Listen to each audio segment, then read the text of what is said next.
ओम शांति। जब अपने परम पूज्य बाप की महिमा को जाना है तो साथ साथ अपने भी महत्व को समझा है नहीं। हर एक ने अपने अपने महत्व को, ऐसे नहीं है कि जिस बाप के अभी हम बने हैं उसकी महिमा साथ साथ हम अपने महत्व को भी उनके महिमा के साथ जानते हैं। तो अपना भी नशा चढ़ना चाहिए कि हम भी ऐसे बाप से अपना हक लेने वाले वंशावली है, उनकी वंशावली है, तो वंशावली को कम नशा होना चाहिए। तो वंशावली, हम किसकी वंशावली हैं, तो हम वंशावली को भी अपना नशा रहना चाहिए कि हम उस बाप के हैं जिसके द्वारा सर्व प्राप्तियां अभी प्राप्त करते हैं, फिर कोई भी प्राप्ति की आवश्यकता नहीं रहती है। हाँ, ऐसी कोई अप्राप्त वस्तु नहीं रहती जिसको फिर प्राप्त करने के लिए कुछ ख्वाहिश भी रहे। भगवान को भी याद करने की जरूरत नहीं रहती है। तो इतना हम इस बाप से अपना हक कहें, अपना वर्षा कहें, पाकर करके ऐसे हम ऊंच बनते हैं। तो अपना भी नशा दिमाग में रहना चाहिए कि हम इस बाप के द्वारा अपना इतना ऊंच हक पाने वाली वंशावली है। तो कम नहीं है।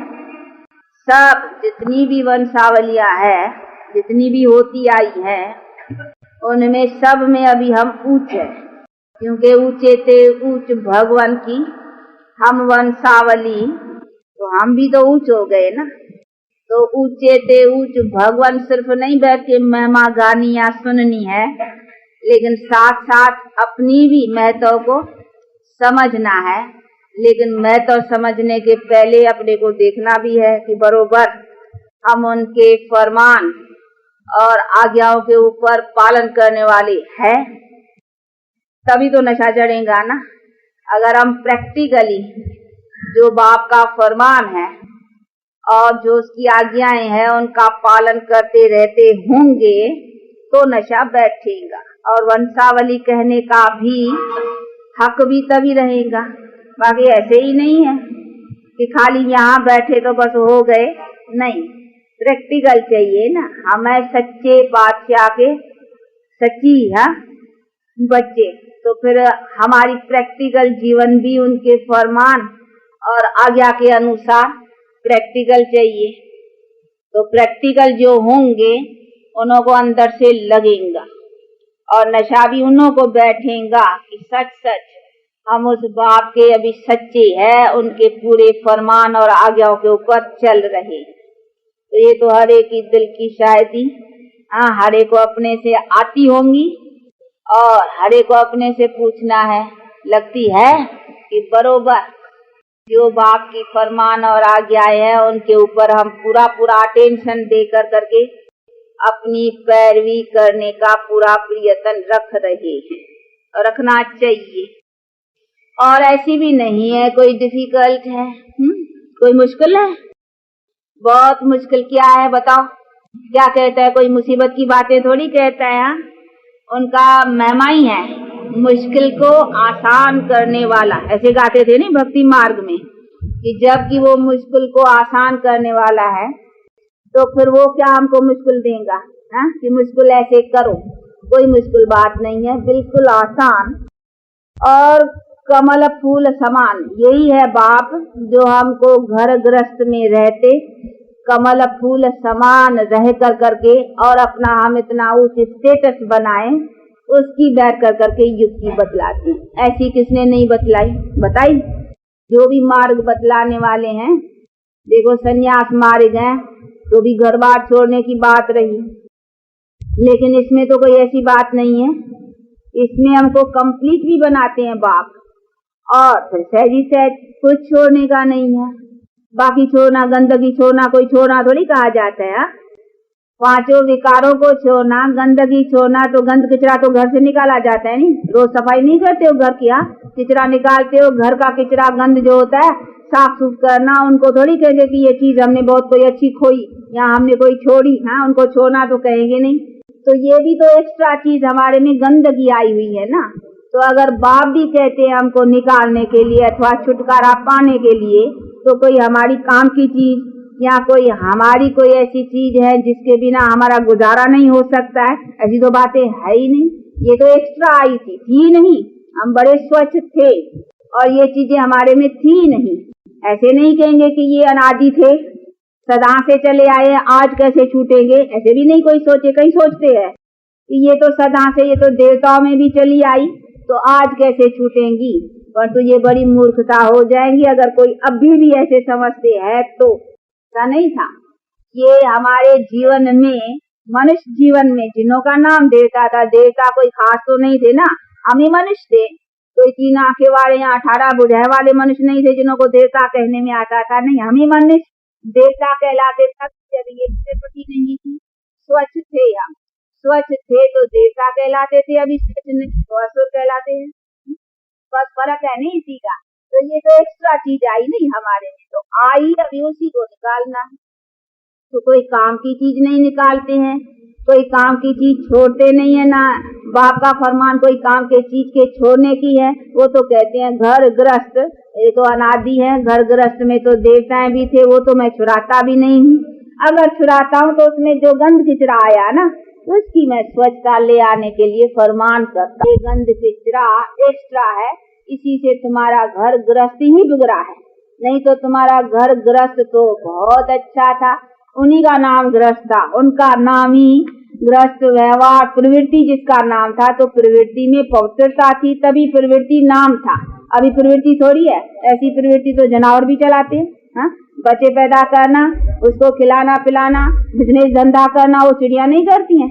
देखिए है ना, जाएंगी ले आएंगी, अपने बच्चों को खिलाएंगी करेंगी, इतना काम धंधे तो वो भी जानते हैं। अपने बच्चों की पालना करना, ये करना वो करना, इतना काम तो जानवर पक्षी पशु भी कर लेते हैं। तो यही प्रवृत्ति समझते हो कि बच्चे पैदा करना, उसको खिलाना पिलाना, उनकी पालन कर करके जीवन निभाई, बस इतना ही हमने काम किया, तो ये प्रवृत्ति का फर्ज अदा किया। ऐसे समझते हैं नहीं कि ये फर्ज है। बाप कहते बच्चे इतने ही थोड़े फर्ज है, इतने फर्ज तो जानवर पक्षी पशु भी कर लेते हैं, फिर क्या उनका गायन नहीं करते, वो फर्ज अदा करते हैं? ये तो सब करते हैं, ये तो हर एक का चीज का चलता ही है। तो तुमने भी इतना ही काम किया, तो इन्हों को थोड़ी समझना है सिर्फ फर्ज अदा। फर्ज अदा तब थे जब प्रवृत्ति की लामुजब, जिसको ईश्वरी नेम कहा जाए, और प्रवृत्ति का जो आदर्श था उसी के लामुजब जो तुम अपना अदा करते थे ना, वो फर्ज अदा था। जब भी तो तुम सदा सुखी भी थे। अभी फर्ज अदा पूरा नहीं करते हो तो दुखी हो, अशांत हो, और कई बातें हमारे प्रवृत्ति में जो होनी चाहिए न होने के कारण में दुख और अशांति आता है। तो यही सभी कारण है। इसीलिए बाप कहते हैं कि मैं तुम्हारी प्रवृत्ति को ही बनाने की युक्ति बतलाता हूँ, और प्रवृत्ति का ही आदर्श क्या है वही बनाने का मैं लक्ष्य देता हूँ। इसीलिए मैं कुछ बिगाड़ता थोड़ी हूँ। कुछ बिगाड़ा है? कुछ नहीं, लेकिन वही चीज हमारी लायक बनाता है। जो हमारी अभी लायक नहीं है, गिर चुकी हुई है, उसको बैठ कर करके बाप अभी लायक बनाती। तो ऐसे बाप के द्वारा अपनी प्रवृत्ति का आदर्श ऊंच बनाना और उनकी पूरी जो कुछ है आज्ञा है फरमान उसी के लिए पालन करना। हमारी प्रवृत्ति बिगड़ी है, कोई उसकी प्रवृत्ति नहीं बिगड़ी है, बिगड़ी भी हमारी है। हमारे बिगड़ी को संवारने के लिए वो बैठ कर करके ये यत्न बतलाते हैं।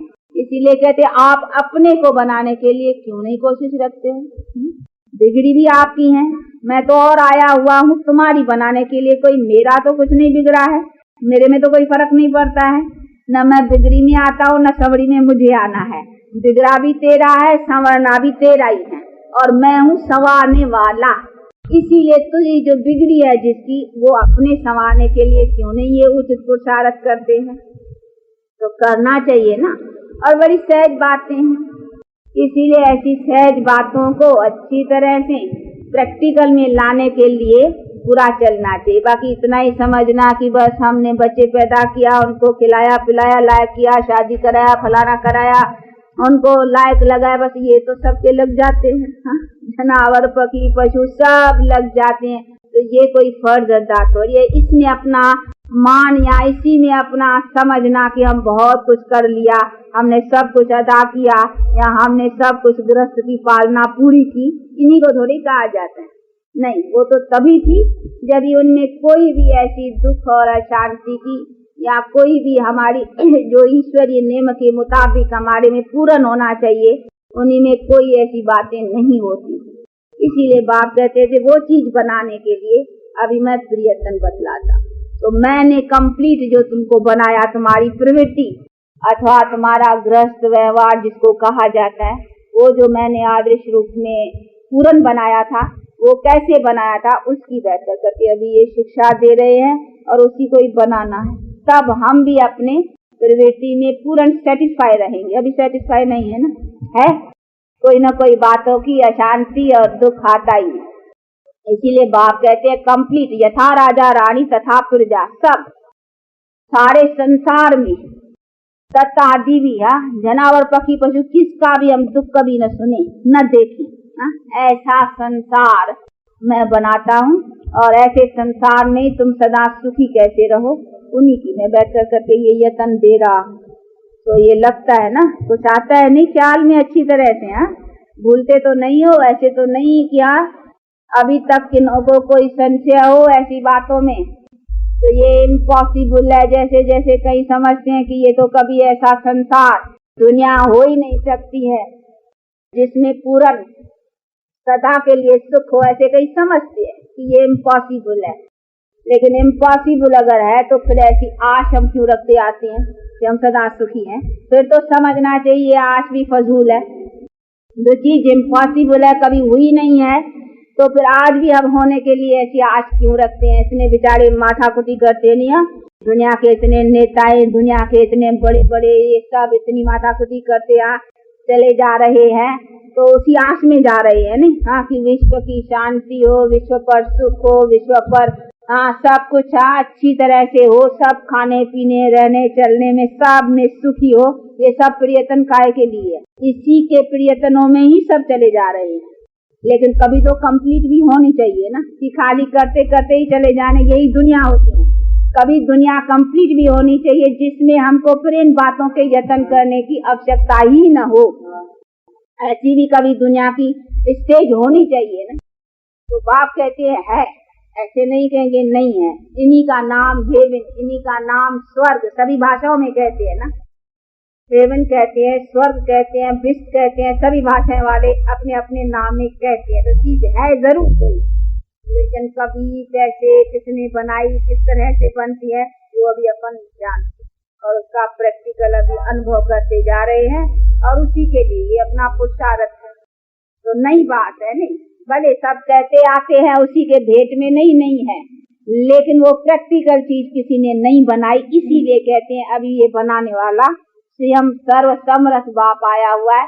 इसीलिए कहते हैं ऐसा काम और किसी ने नहीं, इसीलिए उसके भेंट में कहते हैं ये अलग।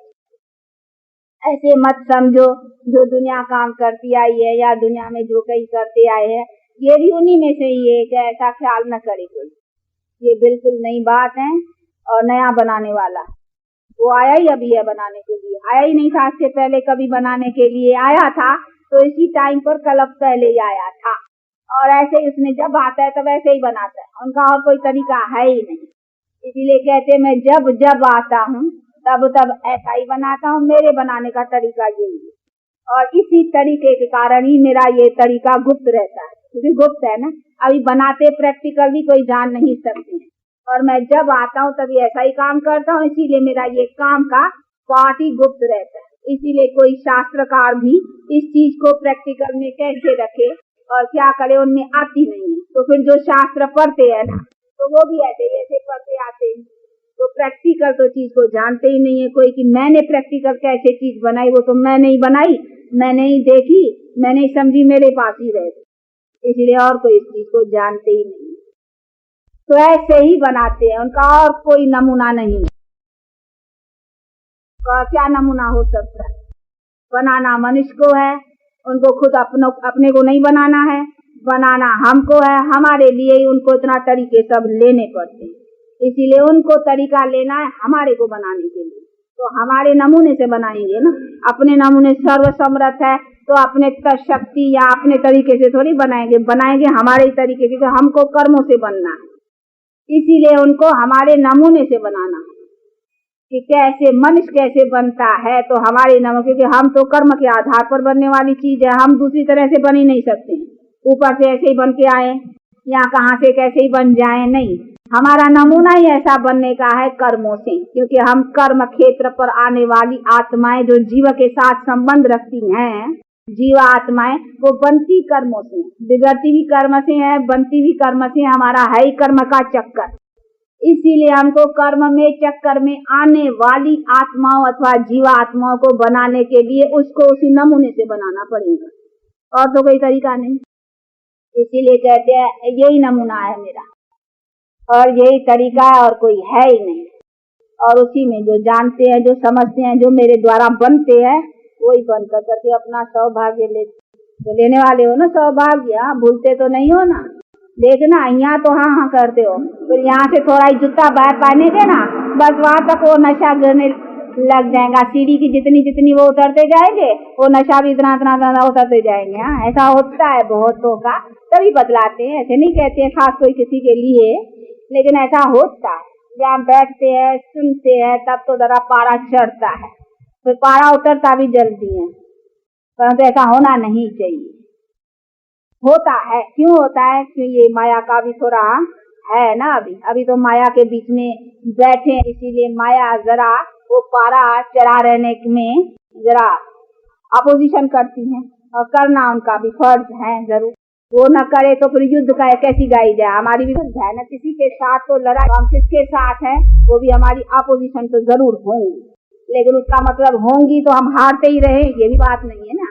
हमको उसके ऊपर अभी विन भी करनी, ये ख्याल रखना है कि जीतना भी अभी है, अगर हम हार खाते रहेंगे तो हारे ही जाएंगे, इसलिए जीतने की बाजी भी अभी लगानी है, तो अपनी जीत प्राप्त करने के लिए पूरा पुरुषार्थ रखना है, समझा?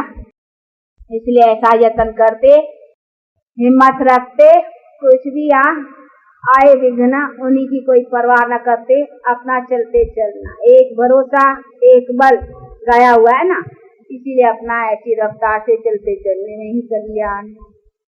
अच्छा, कल्याणकारी बाप को याद करते सदा हर्षित रहते हो ना, खुश और राजी रहते हो ना, बताओ सब राजी खुशी में हो ना, कुछ खैरापत पूछते हैं।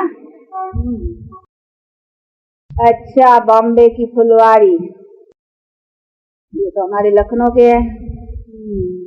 क्या सब राजी खुशी में हो? गोपियां नहीं तो फिर कहेंगी गोपियां की क्यों मामा खाली एक तरफ देखती हैं, नहीं आपसे पूछते हैं हम जिनसे से। तो देखो अभी बेहद बाप से अपना पूरा हक लेने के लिए पूरा पुरुषार्थ रखते रहो और रखते चलो, ऐसा बाप फिर नहीं मिलेगा। ये प्राप्ति फिर नहीं होंगी, होने का टाइम अभी है, इसलिए अपना लगाते चलो। नुकसान क्या पड़ता है ये तो बताओ भला? नुकसान ही क्या पड़ता है, फायदे की बातें ही मिलती हैं, फिर क्यों अपना उसमें क्यों अपना वहम संशय लाते, अपना क्यों टाइम वेस्ट करना चाहिए। इसीलिए जब आया है बाप तो उससे अपना लेने में पूरा पुरुषार्थ रखते रहो। कहीं बेचारे मूंझते हैं, पता नहीं कहते हैं परमात्मा आया है कैसे समझें, क्या है शकल बकल, क्या है और शकल तो मनुष्य के उसमें आता भी साधारण अति साधारण तन में है, इसीलिए बेचारे मूंझते हैं। हम तो उनको कहते हैं चलो समझो परमात्मा आया है नहीं आया है, चलो विनाश होगा या न होगा, चलो कुछ होने का है या नहीं होने का, लेकिन तुम्हारा बिगड़ता क्या है? जो कुछ तुमको मिलता है उसमें तो बताओ तुम्हारा बिगड़ता क्या है। अगर कुछ बिगड़ती हो तो ख्याल करो कि पता नहीं परमात्मा है, वो बोलता है या नहीं है, फिर हम माने उसकी या न माने, वो इतना विचार भी उसी में किया जाता है जिसमें हमारा नुकसान भी कुछ होता हो, लेकिन हमारा बिगड़ता क्या है? हम अपने प्रैक्टिकल जीवन को देखें तो हमारा बिगड़ा क्या है बताओ? कोई किसी भी ने भी बनाई है, जिसके भी नॉलेज से बनी है, जिससे भी हमारी जीवन बनी है, अच्छी बनी है ना, फायदा हुआ है ना, हाँ अच्छी बातें मिली है ना, लाइफ अच्छी रही है ना, तो नुकसान क्या पड़ा है? किसी ने भी बनाई है, चलो परमात्मा है या नहीं है, किसी ने भी बनाई, हमारा बिगड़ाई क्या है? तो भी इसी बातों में मूंझने की क्या बात है? इसी में मूंझ करके हट जाना, ये तो बड़ा महामूर्ख गिना जाएगा। भाई तुम्हारा बिगड़ता क्या है, ये तो कोई बताए। हम अपने जीवन को देखें तो हमारा बिगड़ाई क्या है, तो हम हटे ही क्यों? कौन भी हो, चलो परमात्मा नहीं है, थोड़े समय के लिए सारा ज्ञान भुला लो, न परमात्मा है, न विनाश होगा, न कुछ होगा, कुछ नहीं है। चलो थोड़े समय के लिए सब ज्ञान भूल जाओ, फिर देखो क्या रहता है। जो रहता है वो खोने की चीज है। जो बाकी जाकर के रहता है, चलो परमात्मा नहीं, विनाश नहीं होगा, कुछ नहीं, ये सब बातें झूठी है। चलो थोड़े समय के लिए 1 सेकंड सारा ज्ञान भुला के फिर भी देखो तो क्या जाता है? मिलता ही है। लाइफ कितनी अच्छी बन गई है, लाइफ में क्या मिला है। लाइफ हमारी जरूर इसी जीवन में अगर इतना है और इसी जीवन में इतना हमें आधार और सहारा मिला है जिस चीज से, तो इसका जरूर है कि जो हम करते हैं उसका भविष्य भी जरूर होगा। चलो हम भविष्य में वो न माने कि देवता होंगे, लक्ष्मी होंगे, नारायण होंगे, न होंगे, कुछ नहीं, चलो उनको भी, लेकिन जो करते हैं उसकी रिजल्ट तो जरूर होगी ना। तो भी हमारा बिगड़ता क्या? हमें तो आश्चर्य लगता है कि जब इसी छोटी छोटी बातों में कि पता नहीं कैसे समझे, ये होगा, विनाश होगा, परमात्मा, इसी बातों से अपने को क्यों हटाते, ये मुझे आश्चर्य लगता। हमारा बिगड़ाई क्या है, हमारा जाता ही क्या है? हमें तो और ही मिलता है ना। तो जो चीज मिलती है, जो प्रैक्टिकल लाइफ में चीज आती है, उसी में तो हमको दृढ़ रहना चाहिए ना। उसी के कारण हम हट जाए तो उसको क्या कहेंगे? हाँ मूर्ख तो पहले ही है, लेकिन फिर भी इतना प्रैक्टिकल चीज देखते, कहते नहीं कुछ आंखें से देखें, कुछ प्रैक्टिकल देखे, तो प्रैक्टिकल देखो ना। प्रैक्टिकल जो जीवन में चीज आती है, आप अपने हर एक अनुभव से पूछो, कुछ तो जीवन में समझते हो ना। पहले क्या थे, अभी क्या थे, पूछो काकू भाई। देख लो फलाने किसके नाम कितने ले, तो देख लो जो जिन्होंने के जीवन में परिवर्तन आए हैं और सच आए हैं, वो अपना देखे, जिन्होंने सच पाया है। बाकी तो जो आते हैं ऐसे ही खाली थोड़ा बहुत, तो उसकी तो बात ही नहीं है। लेकिन सच हम तो अपने अनुभव के आधार पर कहेंगे ना। तो हमारा क्या बिगड़ा है, हम अपने से पूछते हैं हमारा गया ही क्या है, हमारा बिगड़ाई क्या है। बहुत अच्छे है, बहुत अच्छी जीवन, बहुत अच्छा जीवन में रोशनी मिली है, अच्छी जीवन बनी है, उसका असर आया है और प्रैक्टिकल आया है। तो हमारा बिगड़ाई किया, तो फिर क्यों हम ऐसी बातों से फिर हटने की कोई बात आती है? चलो भगवान ने न बनाई, किसी ने भी बनाई ना, बनाई नहीं मतलब बनाई, तो फिर बाकी क्या है? उसी में मूंझना, या उसी में हटना, या उसी में थकना, या उसी में लाना, ऐसी बातें क्यों होनी चाहिए? इसी पर आश्चर्य लगता है जब कई ऐसे हट जाते हैं चलते चलते, तो आश्चर्य, और उसी के ऊपर तरस पड़ता है कि हाय ऐसी अपनी ऊंच तकदीर बनाने का ये सब तरीका जो मिल रहा है, इससे ऐसे क्यों हटते हैं? कौन भी हो बनाने वाला, कुछ हो न हो, लेकिन हमारी जीवन तो बनती जा रही है, और बनती है उसका ये तो जरूर है कि जो हम करते हैं सो पाएंगे भी जरूर। इसमें हमारा जाता ही क्या है? तो भी पता नहीं क्यों हट जाते हैं, ठंडे हो जाते हैं, कभी ये हो जाते हैं। होते हैं ना कैसे? ठंडे होने वाले जरा सोच लो, थकने वाले जरा सोच लो, संशय में आने वाले जरा सोच लो, मूंझने वाले जरा सोच लो। तो इसमें क्या बिगड़ता है? इसीलिए जरा सावधान हो जाओ और अपने बाप से पूरा लेने में पूरा रह जाओ। अच्छा, अभी टाइम हुआ है, आप लोग भी सवेर में आते हो, बहुत बैठते हो, थक जाते होंगे, जाने में भी देरी पड़ती होंगी। अगर कोई ऐसी दिक्कत होती हो, टाइम वाइम कुछ हो, तो सवेर कर सकते हो, हम तो सवेर आ सकते हैं, कोई ऐसी बात नहीं है। इसीलिए जिसको जिस तरह से, क्योंकि अपना है ही सहज मारे, और घर गृहस्थ में रहते सब, इसीलिए तो भी सब की जो मेजॉरिटी होती है नहीं सब बातों में, 1-2 की तो बात को तो भी जो सहज सबकी बने, ऐसा कुछ हो तो। बाकी ये पढ़ाई बड़ी अच्छी है, इसकी स्टेटस बड़ी अच्छी है, इससे बड़ा बल अच्छा मिलता है। ये तो अनुभव के आधार से देखते जा रहे, देखने वाले आती हैं, दिखाई नहीं है। बाबूराम नाम है। अच्छा, बाबूराम, ये तो हमारा पुनवान है, जयपुर, ये लखनऊ, बॉम्बे भी ऐसा स्थान है जहाँ तहाँ से कुछ न कुछ आते जाते रहते हैं कि ये भी बड़ा स्थान है। आना जाना बहुत करके होता है, ये भी अच्छा है। एक दो के भाई बहनों से ये दैवी परिवार हो गया ना, उन्हों के द्वारा एक दो का अनुभव लेना देना, ये अच्छा है, जिससे और भी उन्नति होती। फिर आते हो कुछ सुनते कुछ सुनाते भी होगे ना। अच्छा, हम बहुत राजी खुशी में यहाँ खुश खैरापत सुनाने के लिए आते हैं, कहीं यहाँ इंतजार न करे। हम बहुत राजी खुशी में अपनी नब्ज सबको दिखाने आते हैं, देखने भी आते हैं, दिखाने भी आते हैं कि हम खुश राजी में है, कोई फिक्र नहीं। और आप सब राजी खुशी में रहते चलते अपना कदम आगे बढ़ाते चलो। बाकी तो ये सब आता भी तो चुप चुप करते ही चलना है। कुछ योग बल से, कुछ कर्म भोग से, कुछ किसी तरीके क्योंकि कई जन्मों का खाता है, इसीलिए उनको चुकाने में हर तरह से कोशिश करनी है। इसीलिए कोशिश करते अपना खाता चुका, क्योंकि आगे खाते ले न जाएं, वो दंडों से चुकाना वो बड़ा इंसल्ट की बात है। इसीलिए ये विचार है कि दंडों से न चुकाए, ये भोगना भी अच्छी है बजाय दंडों के। दंडा तो इंसल्ट है ना, इंसल्ट से ये भोगे, क्योंकि भोगने में फिर भी सहारा बल, उसमें हिम्मत आती है। भोगने में तो नहीं आएगी ना, उसमें सजाओं के भोगने में तो जरा कठिन होता है, और इंसल्ट से तो इसीलिए समझते हैं कि कुछ योग बल से, कुछ आंख से, मतलब यहाँ ही चुकाए। तो इसीलिए यहाँ चुकाने में अच्छा है बजाय आगे ले जाने से। ले जाने में फिर इंसल्ट, दंडों से तो दंड खाना और मारपीट से अच्छी बातें थोड़ी। इसीलिए इंसल्ट कभी अच्छी थोड़ी होती है, इंसल्ट तो उसको कहेंगे इंसल्ट। ये है विद ऑनर, चलते अपना चुकाते रहना, तो ऐसा चुकाते आगे बढ़ते रहना। इसीलिए शिक्षा समझानी तो सब मिलती रहती हैं। जितना जितना योग को बढ़ाते रहेंगे तो योग का भी बल मिलता जाएगा, ज्ञान का भी बल, योग का भी बल, प्रैक्टिकल धारणाएं का भी सब बल, ये सब जमा होते फिर आगे बढ़ते चले। तो जमा करना है, अभी जमा करते जाओ। जमा का ख्याल अच्छा रखो कि हर तरफ से जमा होता जाता है। खाली बैठा हूँ तो भी याद से सहज है नहीं तरीका, उससे भी कमाई है, जमा करो। ज्ञान से भी किसको दान करते हो, सेवा करते हो, ये सर्विस करते हो, तो भी कमाई। जितनी कमाई कमाई कमाई, और कमाई अति सहज है। अपना खाली अटेंशन रखना है और कुछ बात नहीं। अच्छा।